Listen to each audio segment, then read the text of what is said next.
lony ma gintiere godo. Deponi wantiere gi nyithindo moikore ne somo to jok matagi ema pono nigi ywaruok to ketowa kama chal nade e sekta mar somo e kuonde mopogore opogore, primary, secondary kod magi bende mantiere mbalariany.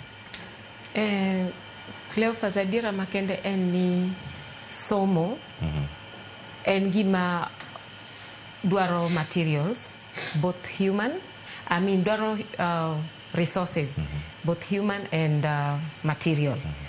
To wasewacho kae kendo pod wanoeteno ka it is also a concern manitiere in the public.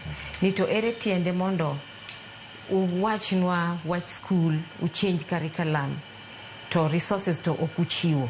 Koro ing'eni at the end of the day wachalo jok matugo gi ngima nyithindo. Tawachoga pile pile ni we have a responsibility to nurture nyithindwa right from nursery we call them ECDs, yeah? Right from that time to the time manyathini ochopo kama koro onyalo wuok oko mondo otim gige ne manyalo konye.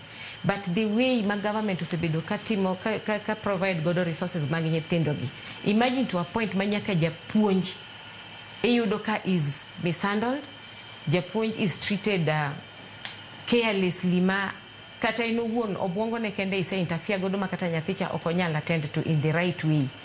Koro mae en lweny mapod wagore godo, ma wakwayo mana jotelo kaka Mr. Orero ni kikubeda ni uchiwo mana recommendations.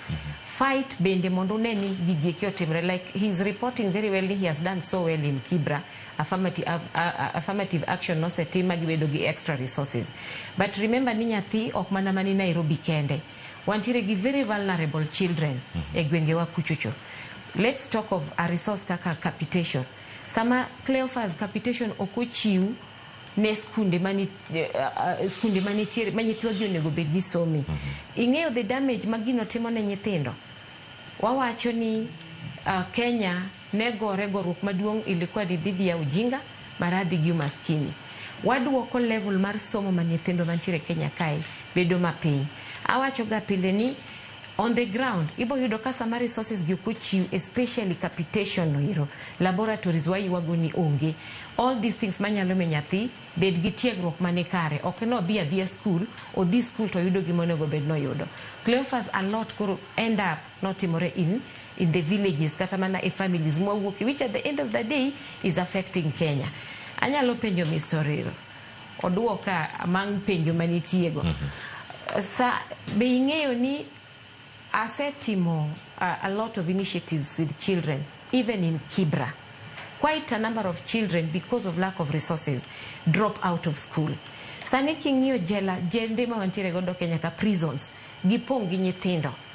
Age no ero nikech nyithindo no drop out of school, ne onge capitation, school kachacha ka nyathi ochopi, teo nitiere extra levies mabedo charge nikech the head teacher could not run the school.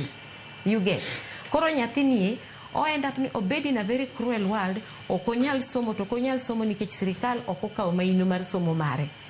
Then gilale prisons, moko lale brothels, moko dhi tedo chon. Yani nyithindo ngimagi onjaore seriously. Moko oya school kamano, early pregnancies, early marriages, rape cases, so many things that are happening. Therefore, it is en adiera ni the public ong'eyo ni magi gin gik matimore. To magi gik ma wakwayo ni sanie untiere in a better place ma unyalo wacho to kena na wacha en wach ma uwacho to make sure ni uride so that we are able to rescue a Kenyan child. Wagore gi milongo ni literacy. The moment ma onge resources gi, both human and material, I'm telling you, we are just losing our children. Mourine Okal.